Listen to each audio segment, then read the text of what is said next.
Hello welcome to square talks. నేను హర్షిత. ఈరోజు dark psychology సిరీస్లో భాగంగా ఇతరులని ఎలా అంచనా వేయాలి పార్ట్ 1లో మనతో ఉన్నారు ఎగ్జిస్టెన్షియల్ సైకాలజిస్ట్ హరిరాఘవ్ గారు. Hello sir. హలో హర్షిత. ఇతరుని ఎలా అంచనా వేయాలనేది ప్రతి ఒక్కరికి ఒక క్వశ్చన్ మార్క్. దాంట్లో పార్ట్ 1గా ముసుగు లోపలికి చూడండి అని టైటిల్ పెట్టారు. ఏ కాంటెక్స్ట్ లో అది అన్నారు సార్? రైట్. సో మొదట మనం అర్థం చేసుకోవాల్సింది, ఇతరులను అర్థం కావాలంటే మనకు మనం అర్థం కావాలి. అవును. మనం అంటే ఇతరులు కూడా మనలాంటి వాళ్ళే. సో నా అప్రోచ్లో ఎవరి ఇండివిజువల్ ప్రతి ఒక్కరు కూడా ఒక దగ్గర సేమ్ ఉన్నారు, తర్వాత యూనిక్గా మారారు. ఓకే, ఎక్కడ సేమ్ ఉన్నారు అని అంటే స్టార్టింగ్ పాయింట్ ఏదైతే తల్లి కడుపు నుంచి బయటకు వచ్చిన తర్వాత యాజ్ ఎ న్యాచురల్ బీయింగ్, అంటే ఒక యానిమల్ లాగా అందరూ సేమ్ ఉన్నారు. అందరూ తల్లి కడుపు నుంచి నిప్పిలు పెడితే పాలు గుంజి తాగారు. ఒకడొద్దు అని, ఒకడేమో తీయగా ఉండాలని ఏం అడగలేదు. నాకు ఈ టేస్ట్ కావాలి, ఆ టేస్ట్ కావాలి, ఏం అడగలేదు. కొంతమంది బాగా ఐక్యూ ఉన్న వాళ్ళు బాగా ఎక్కువ పాలు తాగటం, లేని వాళ్ళు తక్కువ, అట్లా కూడా లేదు. అందరూ ఈక్వల్గా తాగారు. స్టార్టింగ్ అందరూ సేమ్, ఆ తర్వాత సపరేట్ అయ్యారు. వాళ్ళ పరిస్థితుల వల్ల సపరేట్ అవుతూ ఉంటారు, యూనిక్గా మారుతారు. ఎవరి ఇండివిజువల్ ఈజ్ యూనిక్.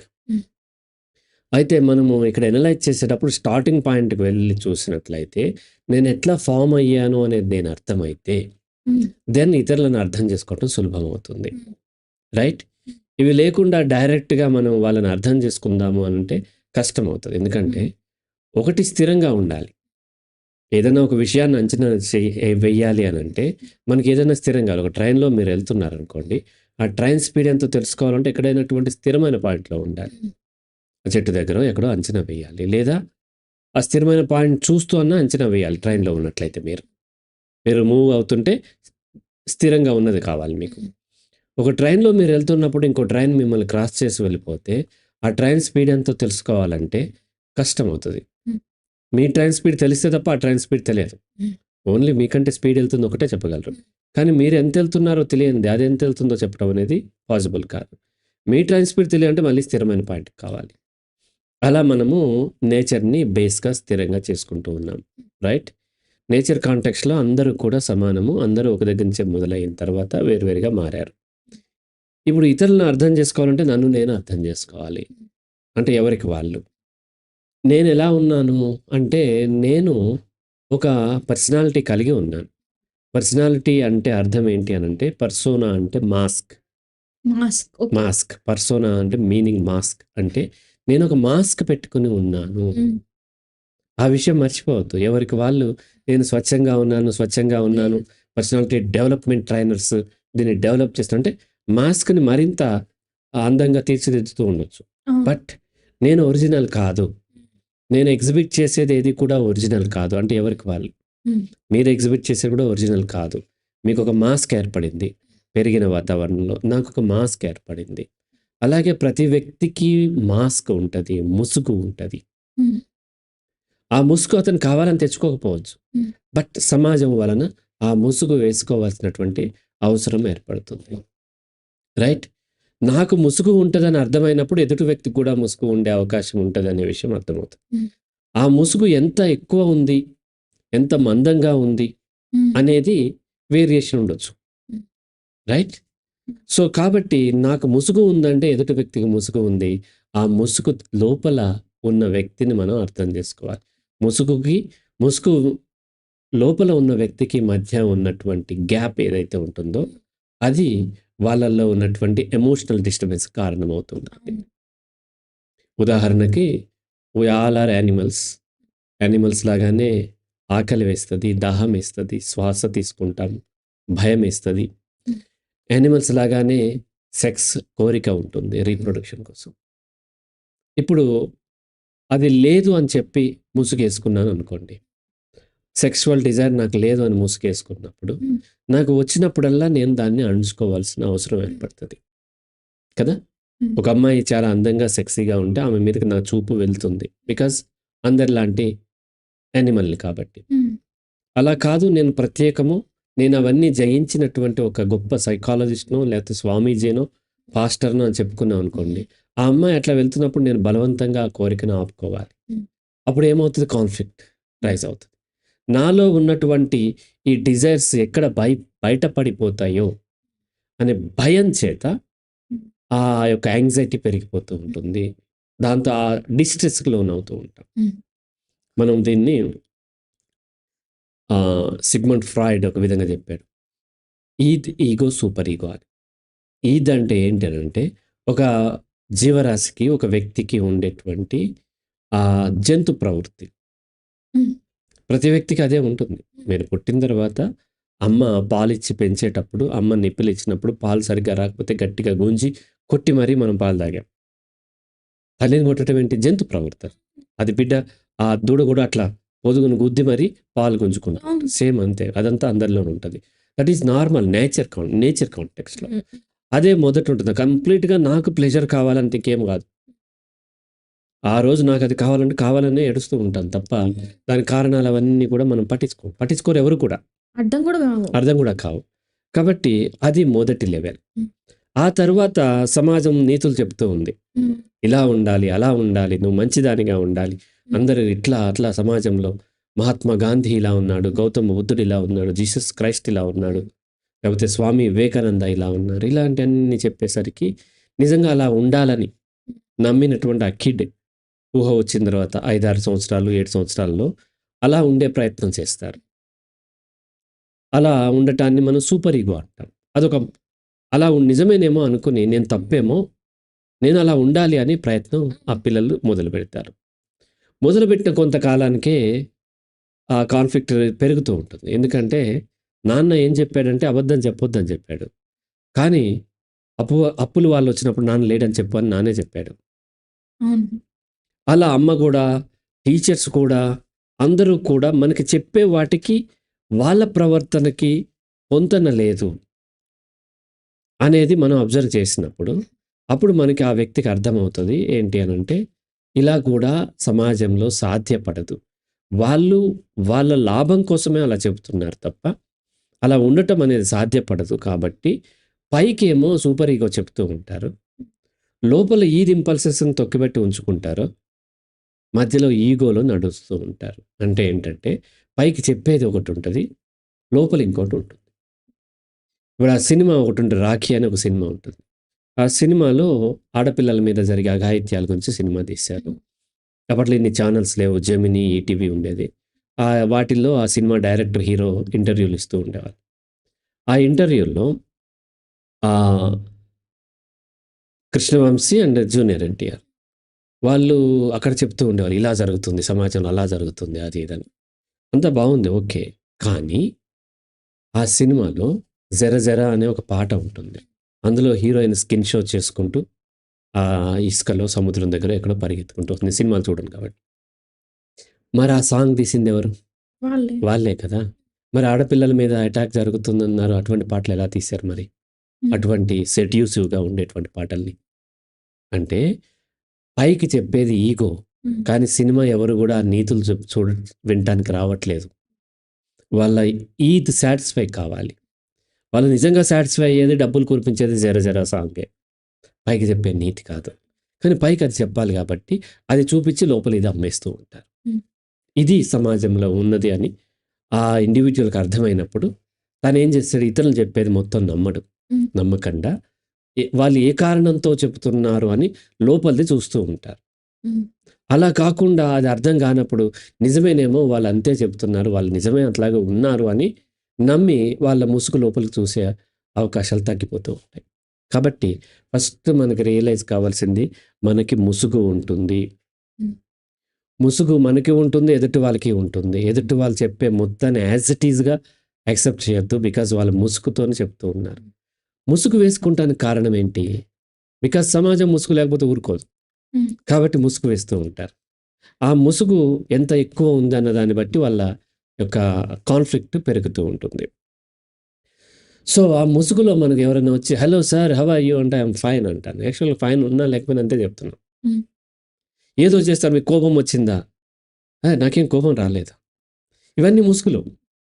కోపం వస్తుంది, వచ్చిందని చెప్తే వాళ్ళు ఊరుకోరు కాబట్టి మనం ముసుగేస్తూ ఉంటాం. ఆ ముసుగే నిజం అనుకోవద్దు మనం. ఎందుకు అంటే నేను బలంగా ఉన్నాను అని ప్రొజెక్ట్ చేసుకుంటానికి ముసుగేసుకుంటూ ఉంటారు. ఎందుకంటే బలహీనతని చాలా ఇన్ఫీరియర్‌గా చూస్తూ ఉన్నాము. బలహీనంగా ఉంటే వాళ్ళు అటాక్ చేస్తారేమోనని, నా బలహీనత తెలియొద్దు అని చెప్పి ఎప్పుడు కూడా ముసుగేస్తూ ఉంటాం. అందుకనే ఎప్పుడూ నవ్వుతూ ఉండాలి. హ్మ్. నవ్వుతూ ఉన్నారు ఎవరన్నా అంటే, మీరు ముసుగు దాటి చూస్తే ఎప్పుడూ నవ్వుతూ నార్మల్ ఏంటి ఎప్పుడూ నవ్వుతూ ఉండటం సాధ్యపడదు. కదా! కానీ ఆ అమ్మాయి ఎప్పుడూ పగలబడి నవ్వుతూ ఉంది. హ్మ్. అంటే అర్థం ఏంటి? ముసుగు లోపల దానికి అపోజిట్‌ది ఉంటుంది. చాలా బాధపడుతుందని అర్థం. బాధపడుతుంది. చాలా డిప్రెషన్‌లో ఉంటది. హ్మ్. అందరితోనూ కలుపుకోలుగా ఉంటూ ఉంటారు. అవసరం లేదు. కానీ ఉంటూ ఉంటారు. ఎందుకుంటారు? ఒంటరిగా ఉండాలంటే భయమేస్తుంది. ఇంకొకరు అగ్రెసివ్‌గా ఉంటారు. ఆ అగ్రెసివ్‌నెస్ వెనకాల ఏముంది? భయముంది. భయముంది ఎక్కడ తక్కువ అవుతా తక్కువైపోతామో, నన్ను అటాక్ చేస్తారు తక్కువ అనుకుంటే అనే భయం చేత ఈ ముసుగు ధరిస్తూ ఉంటారు. హ్మ్. రైట్? సో, ఇప్పుడు అతిగా సంతోషంగా నటించటం. హ్మ్. అతిగా సంతోషంగా నటిస్తూ సంతోషంగా ఉండొచ్చు కదా! అని ఒక డౌట్ వస్తుంది. ఉండే అవకాశాలు లేవు. ప్రతి వ్యక్తికి మనలాగానే బాధలు ఉంటాయి. మనలాగానే ఆనందాలు ఉంటాయి. ప్రతి వ్యక్తికి దాదాపుగా అంతే ఉంటుంది. ఎప్పుడూ హ్యాపీగా ఎవరు ఉండలేరు. అమెరికన్స్ కూడా ఎప్పుడు హ్యాపీగా లేరు. అండ్ అంబానీ కొడుకు లేకపోతే అంబానీ, అదానీలు కూడా ఎప్పుడు హ్యాపీగా ఉండే అవకాశం లేదు. కానీ ఎవరో ఒకతను ఎప్పుడు హ్యాపీగా ఉన్నట్టు విపరీతంగా నవ్వుతూ ఉన్నాడు అంటే అది ముసుగు అని మనకు అర్థమవుతుంది. అతిగా గొప్పలు చెప్పుకోవటం, అతిగా ఆనందంగా నటించటం, అతిగా కోపం చూపించటం, ధైర్యాన్ని చూపించటం, నాకు నాకు విపరీతమైన ధైర్యం అని చెప్పటం. అంటే ఈ ఎగ్జిబిషన్ అంతా కూడా భయం నుంచి వస్తూ ఉంటుంది. మనం చూసినట్లయితే రేపు దీపావళి వస్తుంది కదా! దీపావళి వచ్చినప్పుడు క్రాకర్స్ ఎక్కువ ఎవరు ఖర్చు పెడతారో చూడండి. ఎక్కువ మిడిల్ క్లాస్ వాళ్ళు ఒక లెవెల్ దాటితే ఫైనాన్షియల్లీ ఒక స్టెప్ ఎక్కినప్పుడు ఎక్కువ ఖర్చు పెడతారు. హుహు. బాగా ఎప్పటినుంచో డబ్బుల్లోనో లేకపోతే ఏదో ఒక విధంగా అగ్ర కులాలుగానో ఉన్నవాళ్ళు వాళ్ళు ఎక్కువ ఖర్చు పెట్టరు. ఎందుకు అంటే ఎగ్జిబిట్ చేయాల్సిన అవసరం వాళ్ళకి లేదు. అది మంచా చెడా చెప్పట్లేదు. వాళ్ళకి ఉన్నా లేకపోయినా సమాజం వాళ్ళని గొప్పగా చూసేసింది కాబట్టి వాళ్ళకి అవసరం ఏర్పడట్లేదు. కానీ ఎప్పుడైతే సమాజం తక్కువగా చూడబడ్డారో ఏ కారణంగా ఫైనాన్షియల్లీ కానీ, సామాజికంగా కానీ, మరొక రకంగా కానీ వాళ్ళు ఎగ్జిబిట్ చేయాల్సిన అవసరం ఏర్పడి విపరీతమైన ఖర్చు పెళ్ళిళ్ళకి, ఈ సెలబ్రేషన్ చేసేస్తూ ఉంటారు.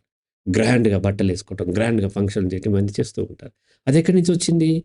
లోపల ఉన్నటువంటి పెయిన్ నుంచొచ్చింది. ఇన్ఫీరియర్ నుంచొచ్చింది. రైట్? అలా చేసే హక్కు లేదా ఉందా నేను చెప్పట్లేదు. కానీ దాన్ని రావటానికి కారణం ఏంటని చెప్తున్నాను. కాబట్టి సేమ్ అలాగే ఇన్ఫీరియర్ నుంచే ఆ ఓవర్‌వెల్మింగ్ బిహేవియర్ వస్తూ ఉంటుంది. రైట్?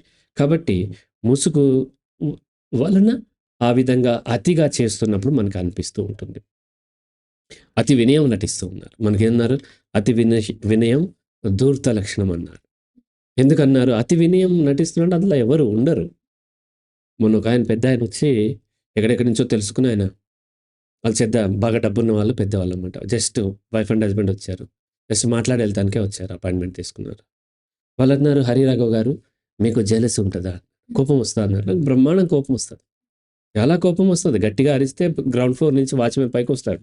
అంత కోపం ఉంటది నాకు. జెలస్ ఉంటదంటే బ్రహ్మాండంగా జెలస్ ఉంటది.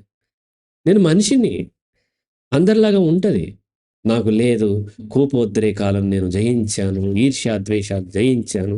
భయం లేదు. అది లేదు, ఇది లేదంటే అవన్నీ కూడా ముసుగులవుతూ ఉంటాయి. రైట్?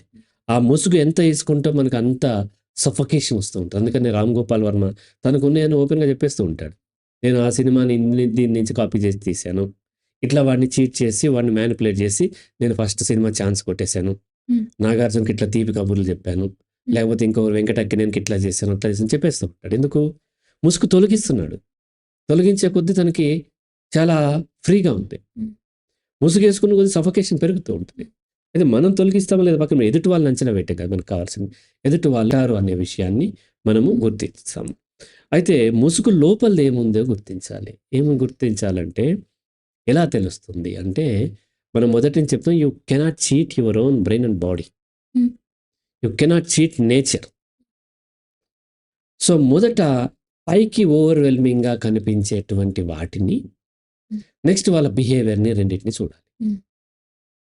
రైట్? బిహేవియర్ ఏంటి అనంటే మనం ఎప్పుడు కూడా మాటలు నమ్ముతూ ఉంటాం. ఏ మనిషిని మాటలు నమ్మొద్దు. హ్మ్. మాటలు మనిషి అబద్ధం చెప్పగలడు, శరీరం అబద్ధం చెప్పదు. మనం ప్రవర్తనని చూడాలి. నువ్వు లేకపోతే నేను లేను, నీకు ఎల్లకాలం నీతోనే ఉంటాడని ఒక బాయ్ ఫ్రెండ్ చెప్తే అవి జస్ట్ మాటలు. తనకు కష్టం వచ్చినప్పుడు తను ఎలా ఉన్నాడు, లేకపోతే తనకి ఎలా రియాక్ట్ అవుతున్నాడు అనేది కదా, తన ప్రవర్తన కదా నిజం చెప్పేది.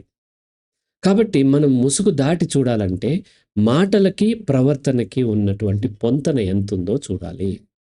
మాటలు ఓవర్‌వెల్మింగ్, మీకంటూ ఒక బెంచ్ మార్క్, ఈ లెవెల్‌లో ఒక మనిషి బ్రతుకుతాడు, ఈ లెవెల్‌లో వాళ్ళకి హానెస్టీ ఉంటది అనేది ఒక ఎవరేజ్ మ్యాన్‌కి ఇంత ఉంటదనే అవగాహన ఉంటది కదా! దాన్ని దాటి ఎంత చెప్తున్నాడో చూడాలి. వచ్చేసేసి చాలామంది ఏమంటారు, సార్ మీకేమైనా 4 కోట్లు కావాలంటే చెప్పండి సార్, జీరో ఇంట్రెస్ట్‌కి నేను, మా ఫ్రెండ్ ఉన్నాడు ఫైనాన్షియల్ ఇప్పిస్తా అంటాడు. లేకపోతే ఫలానా చోట మాది రియల్ ఎస్టేట్ ఉంది, అందులో ఒకటి తీసేసుకోండి, మీరు తర్వాత డబ్బులు ఇద్దరు కానీ ఇప్పుడు ఏమొద్దు అంటాడు. జస్ట్ తీసేసుకోండి అని. ఇలా అన్ని ఆఫర్లు ఇచ్చేస్తూ ఉంటారు. కానీ నా ఫీజు పే చేయరు. నేను అవేమొద్దు, నా ఫీజు పే చేయమంటాను. నేను లాంగ్ బ్యాక్ అప్పుడు గ్రాఫిక్ డిజైనర్ ఉన్నప్పుడు సినిమా రైటర్స్ అసోసియేషన్ ఒకటి ఉండేది. వాళ్ళకు ఒక లోగో అండ్ ఒక విజిటింగ్ ఐడి కార్డ్స్ చేయాలి. అది మొత్తం కలిపి ఎంతో 1000 రూపీస్ చేంజ్. అప్పుడు చాలా కరెన్సీ వాల్యూ చాలా తక్కువ, 90స్‌లో అది చేశాను. నాకు ఇంకా 350 రూపీస్ ఇవ్వాలి. ఆ పెద్ద రైటర్ అతను, పేరు బయట పెట్టదలుచుకోలేదు. జూబ్లీ హిల్స్ ఫిల్మ్ నగర్లో ఉంటుంది, చాలా ఫేమస్ రైటర్. నేను ఆ సిటీ బస్సులో, ఆర్డినరీ బస్సులో సీతాఫల్ మండిలో ఉండేవాడిని. అక్కడి నుంచి ట్రావెల్ చేసి స్టేషన్ నుంచి ఆ 47 బస్సు పట్టుకుని ఫిల్మ్ నగర్లో దిగి అక్కడి నుంచి వెళ్తే సాయంత్రంలో హరిరా తీసుకోమని ఆల్కహాల్ ఆఫర్ చేస్తారు. నేను తాగను కాబట్టి పక్కకుంటా. ఆల్కహాల్ ఆఫర్ చేస్తారు, అన్నీ చేస్తారు, అన్ని కబుర్లు చెప్తారు, నీతో సినిమా తీస్తా అంటాడు, నేను అక్కడ పెడతా ఇక్కడ. ఆ 350 మాత్రం ఇవ్వడు. అలా ఎన్నిసార్లు వెళ్ళినా 350 మాత్రం ఇవ్వలే, కాకపోతే బ్రహ్మాండంగా అన్నీ ఇస్తా అంటాడు. రైట్. సో అది ముసుగు. రైట్. కాబట్టి చాలా పెద్ద మీ రిలవెంట్ది కాకుండా మిగతా ప్రామిసులు చేస్తున్నారు.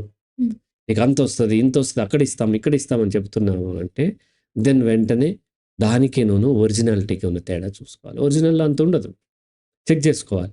వాళ్ళ సోషల్ మీడియానో లేకపోతే ఇంకొకటి చూసినప్పుడు వాళ్ళు చేసినటువంటి ట్రాక్ రికార్డ్ ఏంటో చూసుకున్నట్లయితే దీనికి ఏ పొంతన లేదు. ఏ పొంతన లేకపోయేసరికి మొన్న ఒక మోటివేషన్ స్పీకర్ చెప్తున్నాడు. ఆ మోటివేషన్ స్పీకర్ గ్రూప్ ఆఫ్ పీపుల్కి తను మోటివేట్ చేస్తూ ఉంటే ఒక ఇంటర్వ్యూలో ఏం చెప్తున్నా అంటే, కొన్ని లక్షల మందికి నేను 1-to-1 కౌన్సిలింగ్ ఇచ్చా అంట. లక్షల మందికి 1-to-1 కౌన్సిలింగ్ అంటే 1-to-1 అన్నాడు. అది కూడా గ్రూప్లో ఇచ్చానండి. 1-to-1 లక్షల మందికి ఇచ్చాను. 1,00,000 ఒక మనిషికి 1 గంట వేసుకుంటే కొన్ని లక్షల గంటలు. రోజుకి ఎన్ని గంటలు ఇవ్వగలడు అతను? ఒక 5 గంటలు ఇస్తాడు అనుకుందాం. నెలకి ఎన్ని ఇవ్వగలడు? 150 గంటలు ఇవ్వగలడు. సంవత్సరానికి ఎన్ని ఇవ్వగలడు? 1500 ఇవ్వగలడు. లక్షలు ఇవ్వాలంటే 100 సంవత్సరాలు అతను కౌన్సిలింగ్ ఉండాలి ఇప్పటికి. ఎలా సాధ్యపడుతుంది? ఇన్ని లక్షల బుక్స్ చదివానంటారు. బుక్స్ అంటే ఏంటి? పేపర్లే చదవలేవు అన్ని లక్షలు కదా మన జీవిత కాలంలో. కాబట్టి ఈ ఓవర్‌వెల్మింగ్ అంతా కూడా ఏంటి అని అంటే ఆ ముసుగు అనేది మనకు అర్థమవుతుంది. ఆ ముసుగు, వాళ్ళు చెప్పే ఓవర్‌వెల్మింగ్ బిహేవియర్ అండ్ వాళ్ళ వాస్తవాలు చూడండి. అండ్ వాళ్ళ కళ్ళల్లోకి చూడండి. చూసినట్లయితే వాళ్ళు ఏం చేస్తారు అంటే వాళ్ళ శరీరం అబద్ధం చెప్పదు, ఎక్కడో కాడ బయటకు వస్తూనే ఉంటుంది. సో మీరు ఏదన్నా వాళ్ళ స్పెసిఫిక్గా అడిగినట్లయితే అక్కడి నుంచి టాపిక్ డైవర్ట్ చేస్తూ ఉంటారు. టాపిక్ డైవర్ట్ చేసి వేరే దగ్గరికి వెళ్ళిపోతూ ఉంటారు. అండ్ కంటి చూపును తిప్పుకుంటూ ఉంటారు. అప్పుడు మనకు అర్థమవుతూ ఉంటుంది వాళ్ళు నిజంగా దానికి లేరు అని. అయితే మనం ఇక్కడ చాలామంది ఏం చేస్తారంటే ఎదుటి వాళ్ళు ప్రశ్నిస్తూ ఉంటారు. ప్రశ్నించడం వల్ల ఎదుటి వాళ్ళు అర్థం కారు. నువ్వు ప్రశ్నిస్తుంటే నీకేం కావాలో అది తెలిసిపోతుంది. చాలామంది ఏంటి, నేను చాలా తెలివైన వాడిని అనుకుని ఆ వచ్చిన సంబంధంలో ఉన్న వాళ్ళు క్వశ్చన్స్ వేస్తూ ఉంటారు. ఆ క్వశ్చన్స్ కూడా ఎంత ఫూలిష్గా ఉంటాయి ఏంటంటే, నీకు ఏమన్నా రిలేషన్స్ ఉన్నాయా? అమ్మాయి అడిగితే అబ్బాయి అవును నాకు 18 ఉండేవి, అందులో 8 ఇట్లా అయినాయి అట్లా అయినా చెప్తాడా? చెప్పడు. ఏం లేవని చెప్తాడు. నువ్వు వర్జినేనా అని అడుగుతూ ఉంటారు కొంతమంది. వర్జిన్ కాదనుకుందాం, నేను కాదు, ఇట్లా నాకు రిలేషన్ ప్రీమ్యారిటల్ సెక్షువల్ ఎక్స్పీరియన్స్ ఉందని అమ్మాయి చెప్తుందా? చెప్పదు కదా. అంటే ఈ కొంచెం ఎక్స్ట్రీమ్ లెవెల్ ఎగ్జాంపుల్ ఎందుకు చెప్పాను అంటే, మీరు అడిగినప్పుడు మీకు ఏం కావాలో అర్థమవుతుంది వాళ్ళకి. నువ్వు వర్జినేనా అని అతను అడిగాడంటే వర్జిన్ కావాలని ఉంది, వర్జిన్ కాని అమ్మాయి వద్దని ఉంది కదా! అటువంటప్పుడు ఆమె ఏం చెప్తది? ఆటోమేటిక్‌గా వర్జిన్ అనే చెప్తది కదా!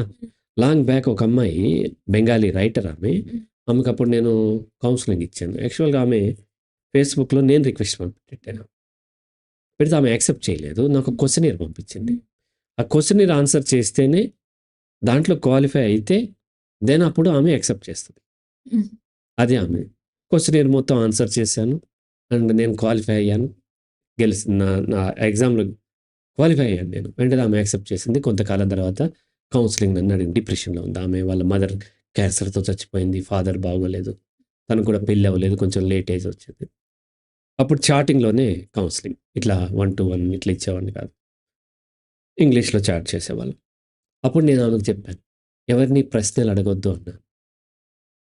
అదేంటి ప్రశ్నలు అడగకుండా ఎలా తెలుస్తదని? ప్రశ్న అడిగితే మీకేం కావాలో తెలుస్తది. మీరు ఒక క్వెషనీర్ నాకు పంపించారు. ఆ క్వెషనీర్‌లో మీరేం అడిగారు? ఇలా ఇంటెలెక్చువల్ ప్రాపర్టీని కాపీ చేయటం గురించి అది చేయొచ్చా? చేయకూడదా? అని అడిగారు. చెయ్యొచ్చు అని మీరు నమ్మితే ఆ క్వెషనే నన్ను అడగరు. చేయకూడదని మీకు బలంగా ఉంది.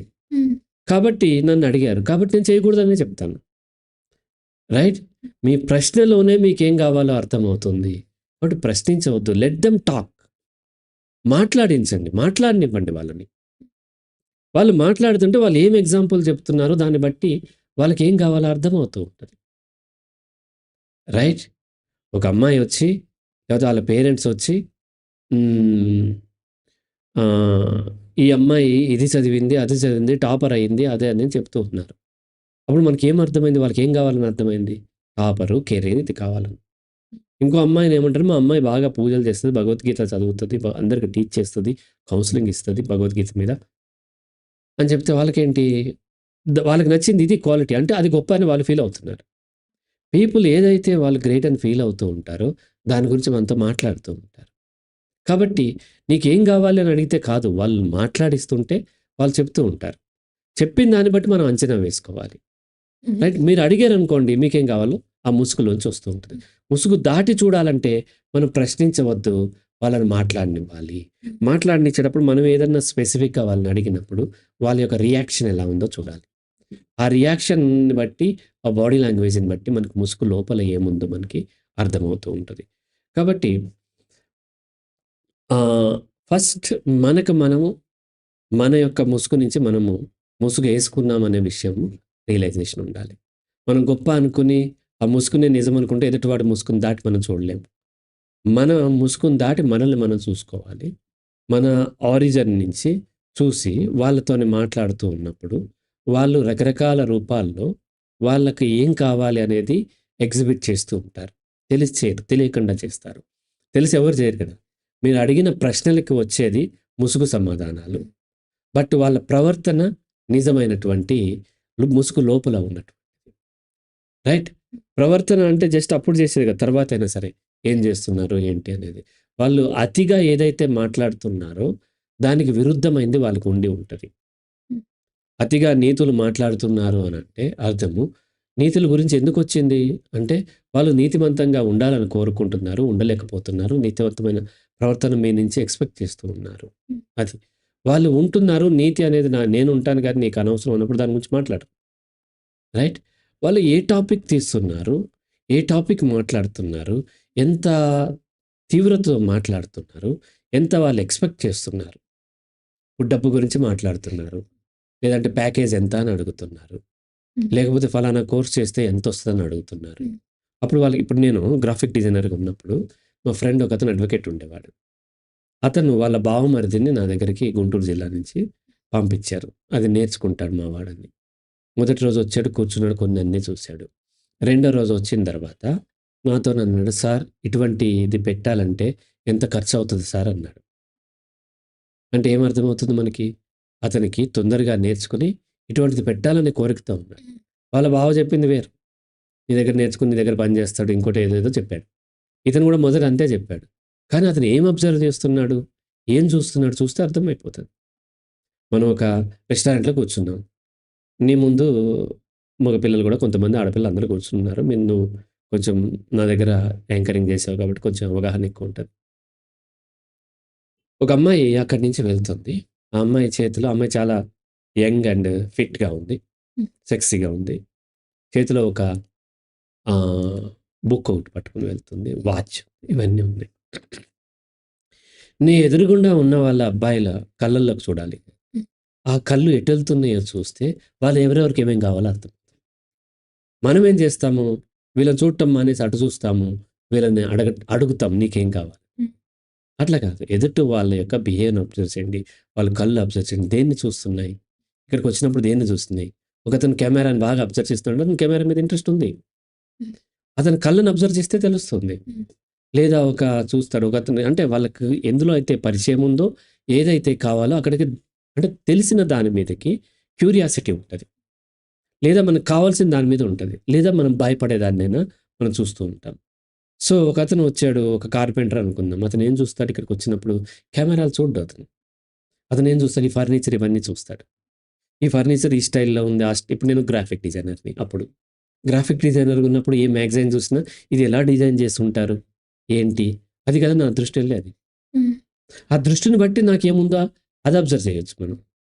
అలాగే ఒక పెయింటర్ వచ్చాడు, ఆర్టిస్ట్ అనుకుందాము, అక్కడ ఏదో ఒక పెయింటింగ్ ఉంది, తన దృష్టి అక్కడికి వెళ్తుందా వెళ్ళదా, వెళ్తుంది కదా, తనకు అది ఇంట్రెస్ట్ ఉన్నట్టు అనమాట.